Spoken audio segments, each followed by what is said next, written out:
poke cake. This is for St. Patrick's Day. I have Irish on both sides of my family, my mom and my dad. I'm going to be making this cake from scratch. It's going to be a white cake mix.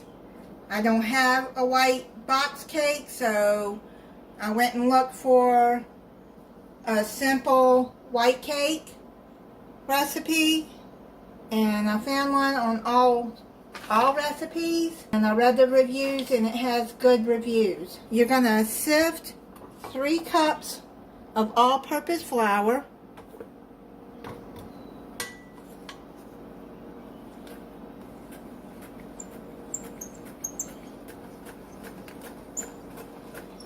This is an old sifter that I have. Had it for many years. Then you're going to sift 2 cups of white sugar,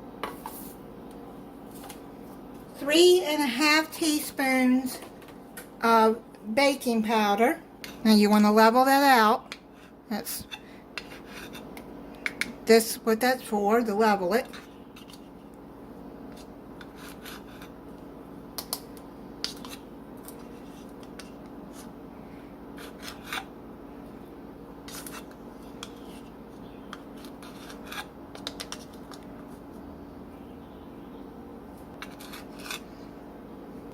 Sift that in there with the flour.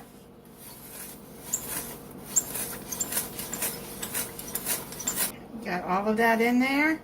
Then you're going to add 4 teaspoons of vanilla extract.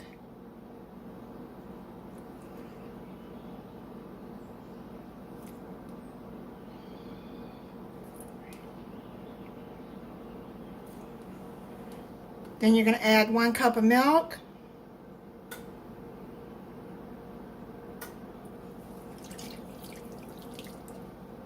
One cup of softened butter. My butter got melted more than when I like it. I think it'll be okay. And 2 eggs. You're going to beat in 1 egg at a time. I'm going to mix it like this first. I learned from Jerry Ellen on Cooking with Neighbors that this will keep your flour from going everywhere when you turn the mixer on. There you go. Mix that egg in. Then put your other egg in there.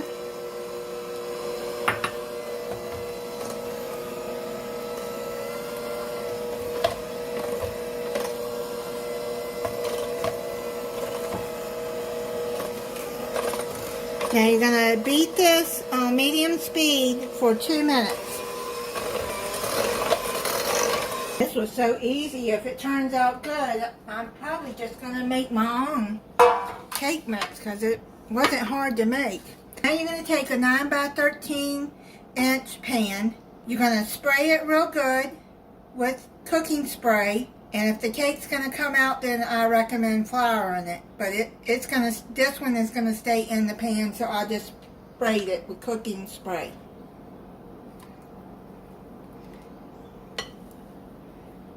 Put it into the pan. This mixing bowl is so heavy. That's why I'm doing it like this. I want to make something for St. Patrick's Day, a dessert. This one is real easy to make. And if you don't want to make this cake mix, you can buy a white cake mix. And then all you do is just make it by the directions on the box. I rarely make cakes by scratch anymore. I used to a lot when my kids were growing up. Spread that out.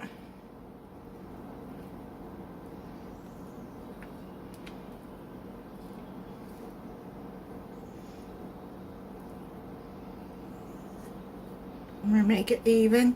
I like the way this batter looks. I'm hoping it comes out good. Now I'm going to get the air bubbles out like that. Do that a couple of times and it gets the air bubbles out. And it's supposed to make your cake come out better. Now you're going to put it in a 350 degree oven or 170 degrees Celsius. And you're going to bake this for 30 to 40 minutes. I'm going to check it at 30 minutes. It just came out of the oven. I had to let it bake for 35 minutes. for it to get done. Stick a toothpick in, comes out clean, then it's done. Set that to the side. You're going to need 3 ounces of lime gelatin. This is a 6 ounce because I'm going to use half of it and then the other half in the frosting. I'm going to use half of this. That's 3 ounces. Then you're going to use 1 cup of boiling water.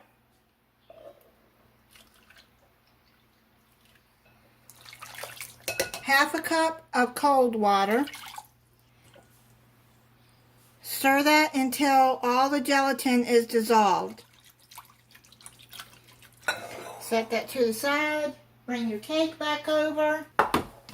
Now you're going to poke holes in the cake. You want to do this while it's warm. You can use a straw with a big enough hole in it. Or you can use a spoon that has a round handle and poke holes like that.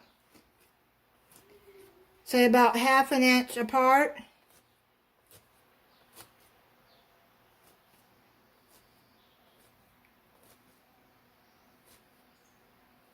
And you can freeze this cake too. Now you're going to pour your gelatin over the cake. You want the gelatin to get down in those holes.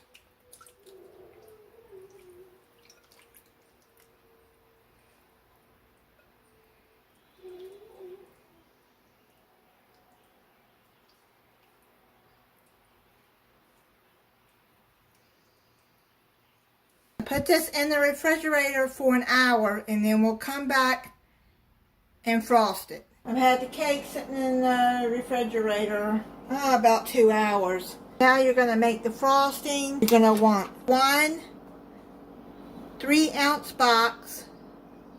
I just realized this is cook and serve. Walmart gave me the wrong one. I'm hoping that this will work. But it's supposed to be instant. You need a 3-ounce box of instant vanilla pudding. I'm going to use this and I hope that it'll work. I just realized they gave me the wrong one because I get Walmart delivery on my grocery. Well, we'll see, guys. I'm going to add a cup of milk in there. I don't know how this is going to work. I'm hoping that it'll be alright. I didn't see that I had any instant. Now you're going to add the other 3 ounces of your lime gelatin. This is going to make your frosting green. Well, it's supposed to anyways. We'll see. Yeah, it's turning green. I hate that they gave me the wrong one. I don't think those people really pay attention when they're doing your people's orders for pickup and delivery. I ordered the instant. This is not going to work because it's not getting thick. What I'm going to do, since they gave me that, I'm going to put this on the stove in a saucepan. And I'm going to cook it and see if I can get the pudding thick.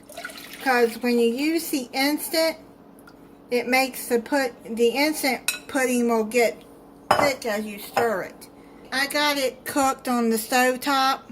I just started cooking it on medium heat until it started getting thicker. Now it's starting to thicken up. What I'm going to have to do is let this cool and then come back and finish the frosting. Let it cool for about 15-20 minutes. I made it work, thankfully. I'll be writing the recipe in the description for the cake, how to make it from scratch if you want to make it from scratch. But you do need instant pudding on this, and if you do want to use the cook and serve, you're going to have to cook it on the stove top on medium heat until it starts to get thick like that. Let me cool it off. And it'll get thicker as it sets. And then we'll come back and finish the frosting. It's thick now. You're going to use an 8-ounce tub of whipped topping, Cool Whip, or you can make your own. Put this in there. Mix that all up together.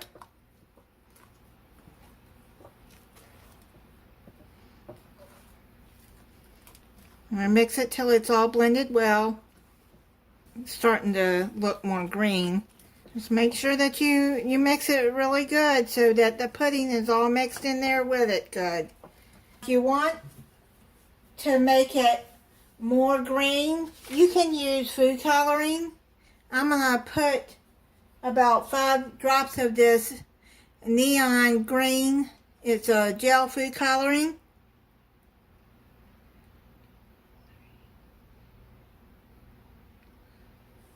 Yeah, that's making it a little bit more green. You can use any flavor gelatin that you want. But I just thought this would be pretty for St. Patrick's Day. That food coloring's making it look a little bit more green. That to the side. Easter's coming up. If you want to make this for Easter, you can add any flavor gelatin that you want. You can see the gelatin in the cake holes where it's set in the refrigerator. Now you're going to put your frosting on there.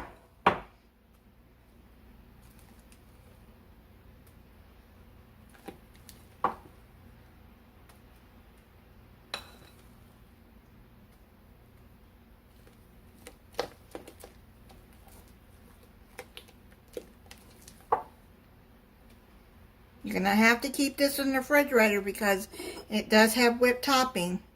It came out good with that cook and serve pudding.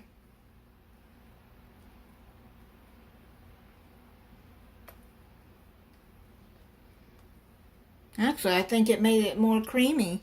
I'm going to spread this out.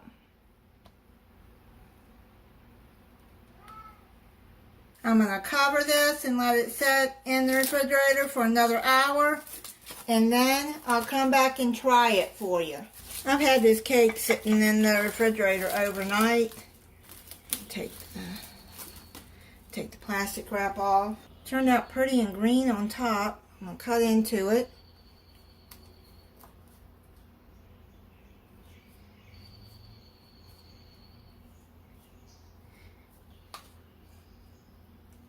First piece is always the hardest to get out, it seems. You can see the inside. Let me show you. You can see the green jello in there. Try it for you.